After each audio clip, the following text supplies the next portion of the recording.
মানে পিকনিক কি হবে আমাদের? বিরিয়ানি। কি রান্না করবে বিরিয়ানি? আমি। তুই পারিস রান্না করতে? হ্যাঁ পারি। কত করে দিতে হবে? চাঁদা কত করে? চাঁদা কত করে? চাঁদা? হ্যাঁ 500 টাকা। 500 টাকা? তোর কাছে আছে 500 টাকা? আমি তো আমি বাধ্য না, আমি কাজ করব। কাজ করলে শোধ? তাহলে তো আমিও কাজ করব, তাহলে আমারটা লাগবে না। হ্যাঁ আমি আমি চাল ধুয়ে দেবো তো। চাল ধুয়ে দিলে তোমার শোধ? আমি চাল ধুয়ে দেবো, পাটা ধুয়ে দেবো, মাংস ধুয়ে দেবো, রান্না করব। তাহলে তোমার শোধ? তাহলে দিয়ে লাগবে না টাকা? না তুমি কি কাজ করবে? আমি তাহলে ঝাড় দিয়ে দেবো উপরে, তাহলে আমার শোধ?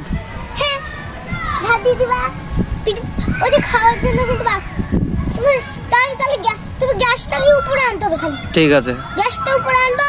আর ওই যে গ্যাস আছে, গ্যাস হ্যাঁ সিলিন্ডার আনবা। আচ্ছা ঠিক আছে, আমি হাঁড়ি করে নিয়ে আসবো। ঠিক আছে। আর হচ্ছে তাহলে মশলাপাতি দিবা। হ্যাঁ মশলাপাতি হলো।